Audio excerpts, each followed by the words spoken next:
Olá, meu nome é Rogério Santiago, sou endocrinologista, professor da Universidade Estadual do Piauí, na disciplina de endocrinologia há 16 anos.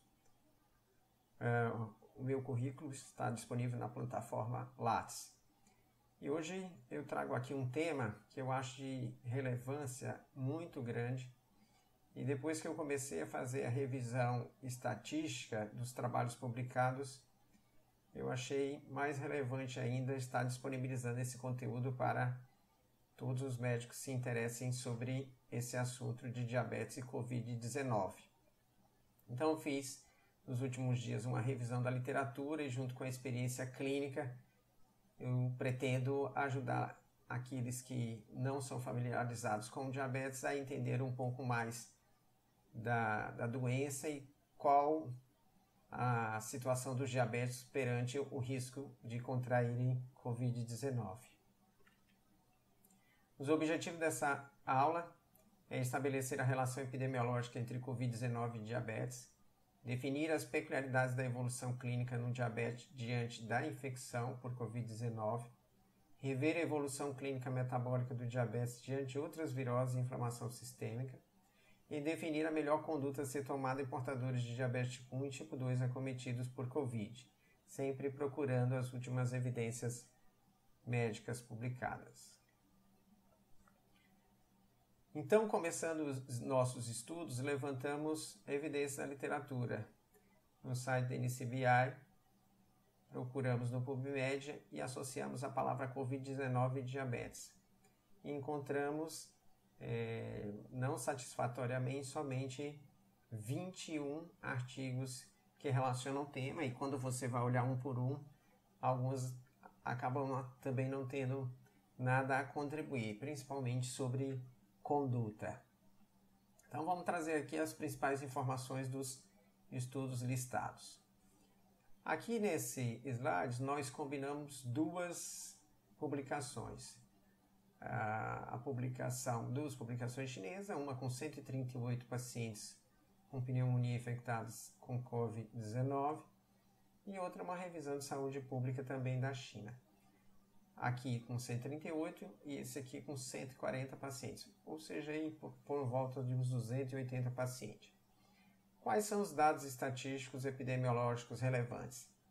Observamos nesses estudos que a média dos pacientes é em torno de 51 anos, mas quando se pega a média dos pacientes atendidos, ou internados em CTI, unidades de cuidados intensivos, 36 dos 138 pacientes já tinham uma média de 66 anos, ou seja, a idade é um fator relevante aqui para tratamento em pacientes em CTI. Dos pacientes no CTI, nós temos aí que 22% dos pacientes são diabéticos, ou seja, uma frequência muito alta. Então, chegou na CTI, praticamente um quarto a um quinto dos pacientes são diabéticos. Incidência semelhante às doenças cardiovasculares, onde se inclui a hipertensão, e doença cerebrovascular. Esses pacientes nesse trabalho receberam diferentes terapias. Esse aqui, inicialmente, praticamente todos, tomaram terapia antirretroviral combinados com quinolonas e azitromicina em alguns casos. E glicocorticoide foi usado em 45%. O que é relevante também afirmar é que dos pacientes que internaram em CTI, 17 deles necessitaram de ventilação mecânica, ou seja, sofreram intubação orotraqueal. 47% dos casos, ou seja, foi para o CTI, metade vai sofrer uma ventilação mecânica invasiva. A mortalidade em 4,3. Combinando esses dois estudos, que de um modo geral se complementam, nós observamos que de 140 pacientes, dos casos fatais, que nesse segundo estudo foram 26 casos, nós temos 42,3% de mortalidade. Dos que tiveram mortalidade, 42% são diabéticos. Então vamos revisar aí. Você vai ter 6% dos diabéticos acometidos de coronavírus, da população de coronavírus acometidos, 6% serão diabéticos, 22% estarão dentro dos pacientes graves que necessitam CTI e provavelmente metade deles necessite ventilação mecânica, e dos pacientes, né, que evoluem a óbito, praticamente metade serão diabéticos. Ou seja, é um número muito grande que mostra que, diante dessa pandemia, variáveis, né, simples têm que ser logicamente pensadas, como o indivíduo tem mais de 60 anos, é portador de diabetes, adquiriu o COVID-19 e tem controle glicêmico descompensado, provavelmente estarão na lista da maior probabilidade de risco de mortalidade. Então, daí a importância de todos os endocrinologistas e médicos de modo geral se dedicarem a focar nos pacientes diabéticos idosos para você ter uma mudança dessa mortalidade muito alta do COVID-19, principalmente associada à diabetes.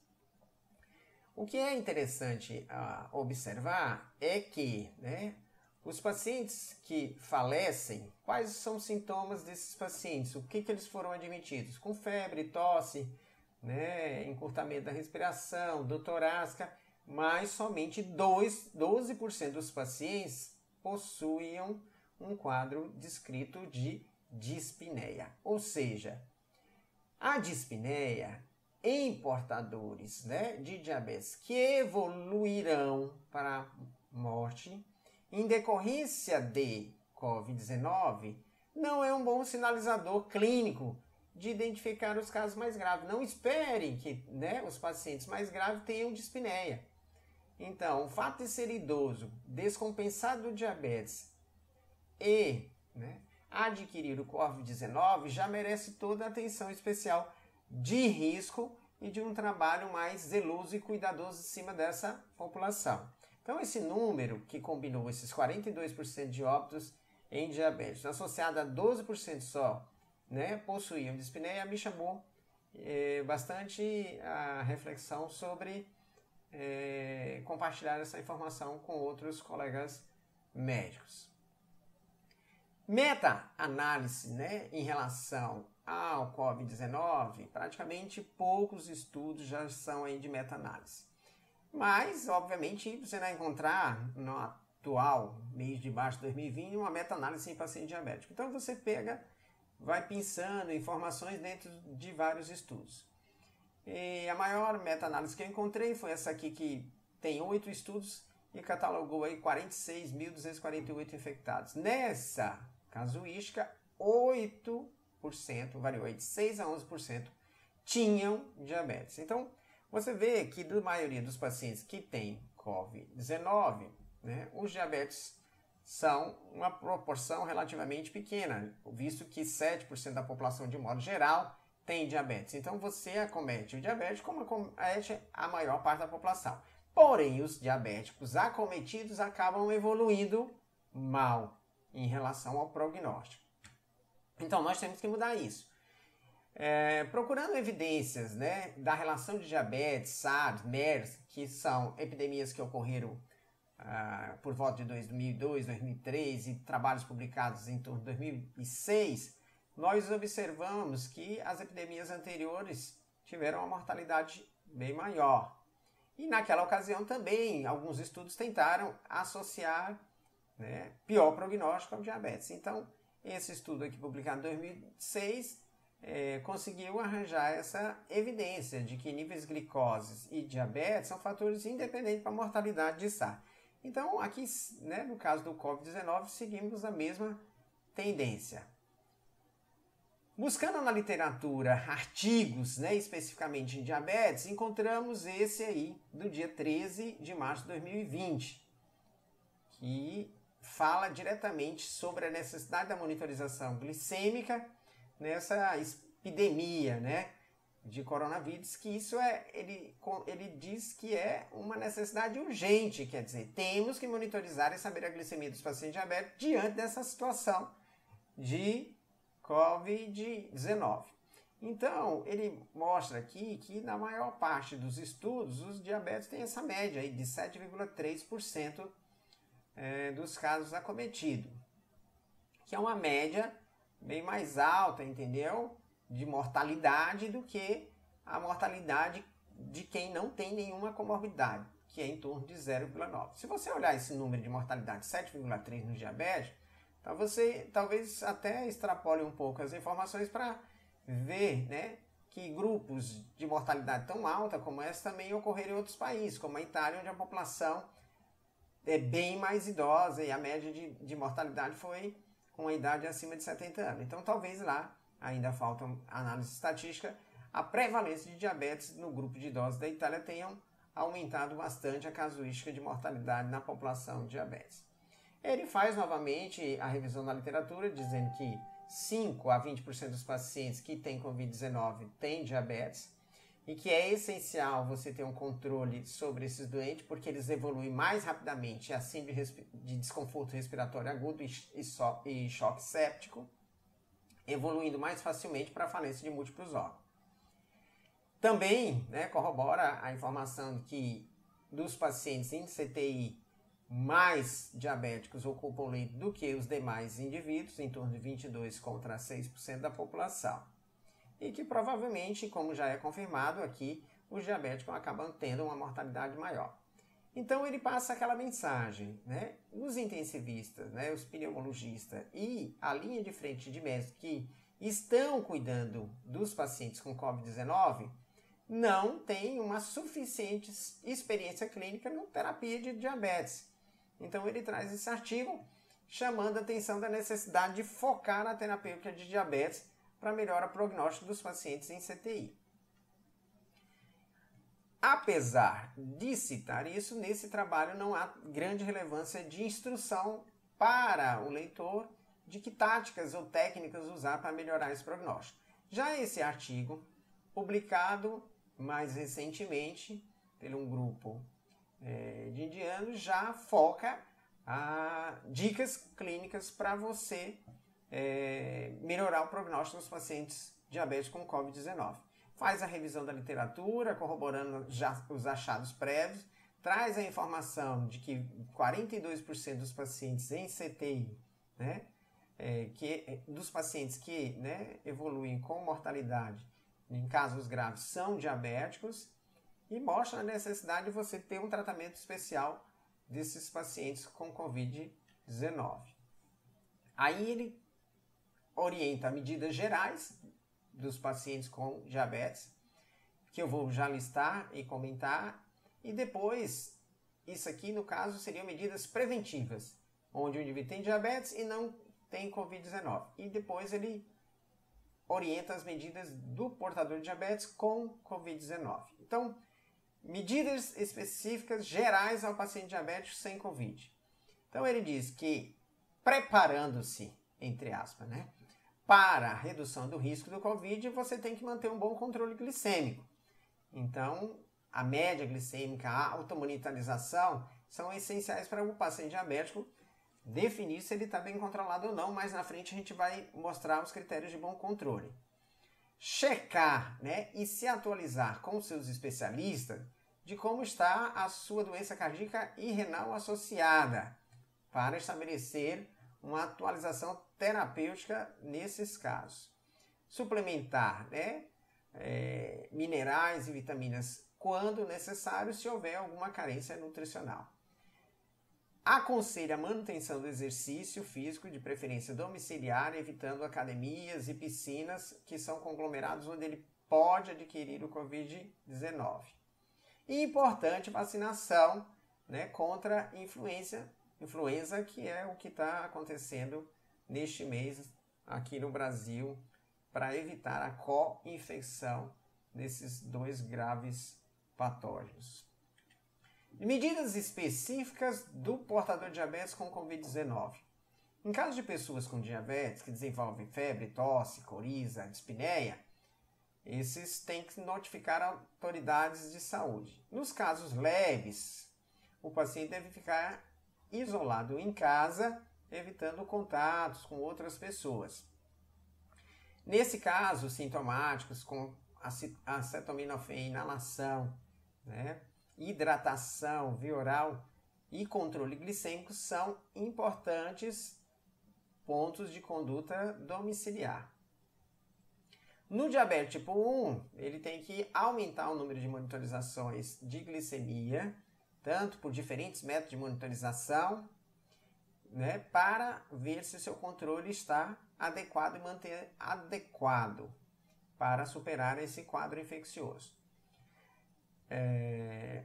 Alguns agentes hiperglicêmicos que depletam volume ou levam à hipoglicemia deveriam ser evitados. Nesse caso aqui, as classes que não foram citadas mais, que nós conhecemos, são os ISGLT2, né? São os glicosúricos e, no caso aqui, as sulfonilureias.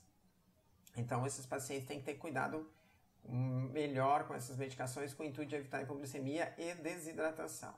Nos casos de pacientes, né, severos, é indicado a hospitalização, principalmente aqueles onde houver um descontrole glicêmico.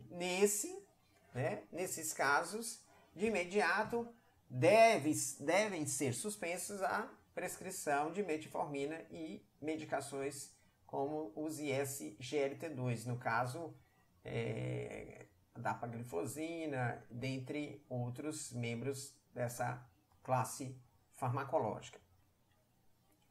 Então aqui eu relembro a vocês que a hemoglobina A1C é um exame essencial para identificar os pacientes diabéticos de risco. Quanto maior o nível de hemoglobina A1C, provavelmente pior prognóstico em relação ao Covid-19. Lembramos que em diferentes associações, ADA, IDF, SBD, nós temos em torno de 100 a 110 de glicemia de jejum como bom controle, com a pós-prandial de 160 até 180, mantendo uma glicada em torno de 7%. Pacientes com média glicêmica acima de 200, ou seja, com hemoglobina A1C 9 ou 10 para cima, já são pacientes de risco para um pior prognóstico de Covid-19, principalmente se tiverem mais de 60 anos e comorbidades associadas ao diabetes, como hipertensão, doença cardiovascular ou renal. Então, esses são os pacientes que devem ter um enfoque terapêutico e uma atenção maior, né, do sistema de saúde. Agora, diante de toda essa revisão da literatura provando, né, que o paciente diabético deve ter uma atenção especial nessa pandemia, eu passo a dar algumas dicas clínicas, que eu diria assim, dividido entre dois grupos de pacientes diabéticos. Tipo 2, o diabético tipo 1, que teve uma infecção por Covid leve a moderada, e separadamente o paciente diabético tipo 2 com infecção mais severa. Então aqui eu faço um algoritmo simples para como você define o tratamento do diabetes tipo 2 para melhorar o controle glicêmico e preparado para superar esse quadro infeccioso com uma mortalidade menor. Que antidiabéticos orais escolher? Então a gente pode classificar os antidiabéticos daqueles que precisam que o pâncreas secrete insulina, daqueles que independem da secreção pancreática e aqueles que atuam na resistência. A questão da produção de insulina está relacionada a tempo de doença. Quanto mais anos de doença, maior a probabilidade do paciente ter uma disfunção grande de célula beta. Nesses casos, né, de diabetes, você pode controlar a doença dele com os ISGLT2 e com as biguanidas. Então, seria a combinação de classes ideais, né? ISGLT2 e biguanidas, né? Com um segundo ou terceiro antidiabético oral, sendo a tiazolinediona. Seria o máximo que poderia ser feito para um paciente sem produção de insulina que não desejasse ou não necessitasse usar de insulina. Caso o paciente ainda tenha resposta de secreção de insulina, que isso depende, né, da função da célula beta e tempo de doença, outras classes poderiam ser usadas, sulfonilureias, as glinidas, os inibidores de PP4 e os agonistas de GLP-1. O que a literatura mostra é que você deve, nos casos de diabetes com um descontrole leve a moderado, usar o metformin e optar por uma segunda classe de antidiabético oral, que pode ser um inibidor do DPP-4, um agonista de GLP-1, ou um ISGLT2 ou uma tiazolina de ionas. Depois de associar 2, você reavalia o alvo metabólico e faz a opção de um terceiro antidiabético oral. A partir de terceiro ou quarto antidiabético oral, se você não conseguiu a meta glicêmica, aí você já tem que pensar na possibilidade de insulinoterapia. Então vamos usar esse raciocínio para escolher drogas para o paciente diabético 2 com casos leves a moderados de COVID-2, ou seja, se o paciente tem COVID-2 é diabético, se acertarmos essas drogas para mantê-lo com o controle glicêmico ideal, estaremos protegendo e melhorando a mortalidade desse paciente. Caso não se consiga com essa estratégia de medicações, poderemos associar as insulinas inicialmente basais e uma delas, claro, e posteriormente um regime de basal com bolos, podendo ou não suspender as demais medicações.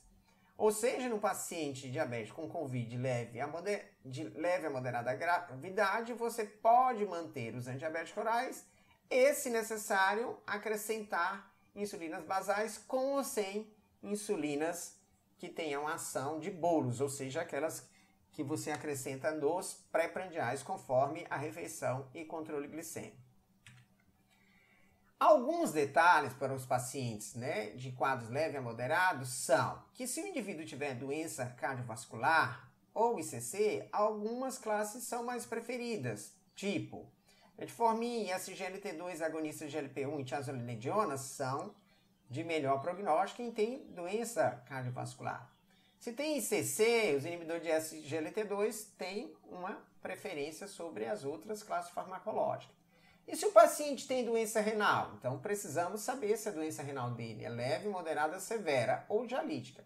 E aqui, conforme o nível de leve, moderada, severa ou dialítica, nós temos quais medicações nós podemos usar.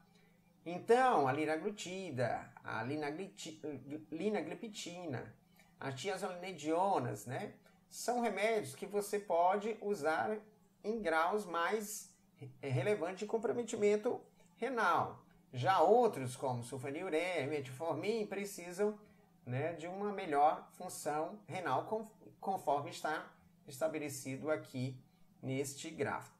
Então, antidiabético oral com ou sem insulina para casos de média ou média complexidade ou baixa complexidade. Se o paciente estiver com descontrole glicêmico importante com ou sem COVID-19, há necessidade de acréscimo da insulinoterapia, que inicialmente é feito com uma insulina basal e, se não adequadamente controlado, necessitará de auxílio ou associação com insulinas ultra-rápidas. De um modo geral, independente de ter ou não COVID, pacientes que estejam com hemoglobina A1C maior que 10 ou 2% acima da meta da A1C para aquela faixa etária dele, necessitam de insulinoterapia. É claro que, diante de uma circunstância dessa, você não vai mandar os pacientes fazerem uma nova hemoglobina A1C nos serviços médicos, promovendo uma demanda e um maior risco de contaminação. Procure históricos de hemoglobina A1C que o paciente tenha feito no passado para você ver basicamente qual é a média glicêmica dele. Além disso, solicite que durante 1 a 2 dias ou 3 dias o paciente realize em diferentes horários do dia, pré ou pós-prandial, diferentes glicemias para você fazer uma média. Geralmente, pacientes que estão com média glicêmica acima de 200 devem ter o início de insulinoterapia associado aos antidiabéticos orais sem suspendê-lo nos casos que tenham COVID-19 de forma leve a moderada. Obviamente, se o caso de COVID for severo, como já falei preliminarmente, medicações como ISGLT2, metformin, sulfonilureia devem ser suspensas e o paciente deve ficar com insulinoterapia basal e bolos combinada. No Sistema Único de Saúde, nós disponibilizamos sempre a NPH e a regular. Então, se começa geralmente o tratamento no diabetes tipo 2 com 0,3 a 0,5 unidade quilo dia. Caso o paciente precise de mais unidade, tipo acima de 20 unidades por dia, é melhor dividir na velha e conhecida divisão entre 2/3 para café e almoço e 1/3 para a noite. Nesse caso, por exemplo, num indivíduo que necessitasse tomar 30 unidades dia, você colocaria 20 de manhã, subdividindo em 14 de manhã e 6 no almoço e 10 às 22 horas. Aí você teria um esquema de insulina basal, que poderia ser dado em dose única se você estivesse utilizando a glargina, a Detemi, a Degludeca, que não está aqui, que é a Tresiba, dentre as insulinas basais, diria assim, mais modernas. Mas a NPH pode ser utilizada e é a mais encontrada em todos os serviços médicos que você terá para utilizar. A insulina regular deverá ser utilizada, assim como qualquer uma das ultra rápidas, naqueles pacientes que mesmo com as insulinas basais necessitarem uma complementação, uma vez que possui média glicêmica elevada e que não normalizou com as doses habituais de NPH e que tem glicemias pós-prandiais muito altas. Quer dizer, o paciente chega com os pré-prandiais adequadamente, se alimenta e sai com pós-prandiais elevados, há necessidade, nesse caso, de usar ultra rápido ou regular. E aí a gente usa, em alguns pacientes, aquele mesmo esquema tradicional de escalonar a dose em unidades conforme a glicemia. Aqui é um exemplo, por exemplo, disso. Você pode montar um esquema pré-café, almoço, jantar, que, conforme a glicemia medida, você varia de 4 até 10 unidades. Lembrando que as ultra rápidas, tipo aspartate, lispro-glulizina, você pode aplicá-la imediatamente antes. Já a insulina regular necessita de 30 a 40 minutos antes da refeição para que você faça a sua aplicação. Então, em resumo terapêutico, paciente com COVID, diabetes, se ele tem um diabetes com leve descompensação ou tem um diabetes com leve descompensação e COVID-19, mantenha os antidiabéticos orais e tente buscar uma média glicêmica normal e uma hemoglobina glicosilada o mais possível próximo de 7. Para isso, se necessário, conforme a média, acrescente ou ajuste as medicações orais e acrescente insulina basal ou bolos. Mas não veja números elevados de glicemia glicada e não faça nada. É necessário, nesse momento de infecção por Covid, que os pacientes diabéticos sejam protegidos da doença, melhorando o seu controle glicêmico. Nos casos que evoluem com severidade, retirar os antidiabéticos orais, indicar fluidoterapia conforme está explicado aí, levando em considerações a osmolaridade sérica, o nível de natremia que está aí no slide, e use insulinoterapia, inicialmente, nos casos graves, em bomba de infusão de insulina, ou intramuscular, ou primordialmente endovenoso.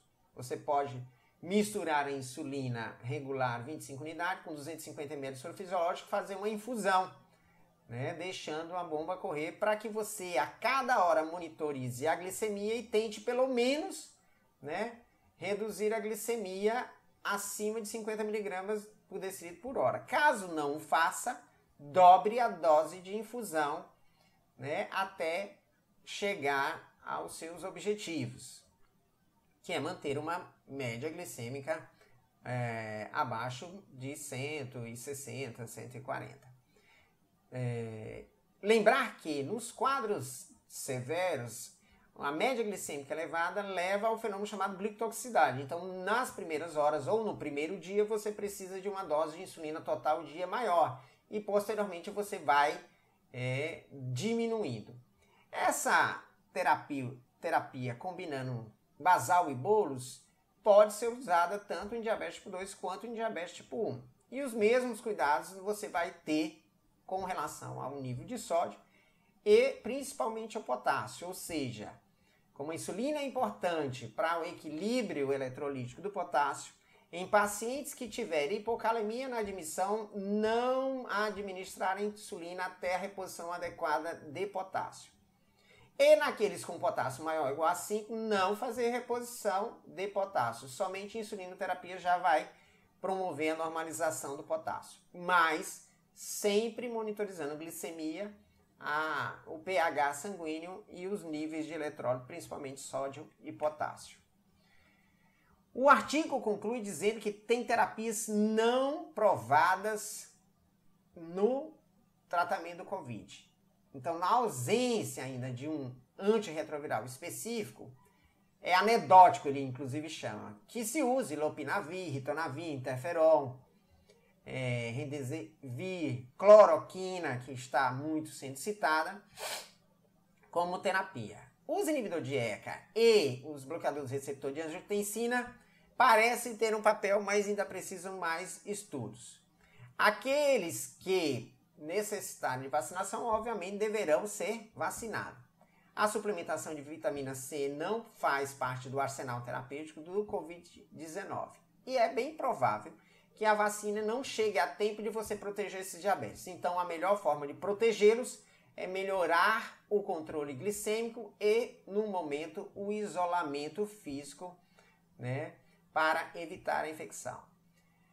Tente manter contato com seus pacientes, estejam disponíveis para receber monitorizações glicêmicas. Agora, com a permissão da telemedicina, faça o ajuste das medicações com o intuito de baixar e normalizar a média glicêmica do paciente para protegê-lo, e tenho certeza que, controlando o diabetes, melhorando o controle glicêmico, nós estaremos diminuindo a mortalidade geral do Covid-19 no Brasil e no mundo. Então, era isso que eu queria colaborar aos especialistas não endocrinologistas, compartilhar um pouco da minha revisão e poder ter sido útil nesse período que vocês assistiram minha aula. Boa sorte e bom futuro e boa saúde para os pacientes que, por acaso, vieram a desenvolver o Covid-19. Aqui as referências que nós trouxemos e que são a maioria epidemiológica e pouco terapêutica específica para o diabetes. Então, nós tentamos aí unir um pouco de tudo para dar uma ideia melhor para vocês. Obrigado, bom trabalho e que a gente possa ajudar a salvar cada vez mais vidas.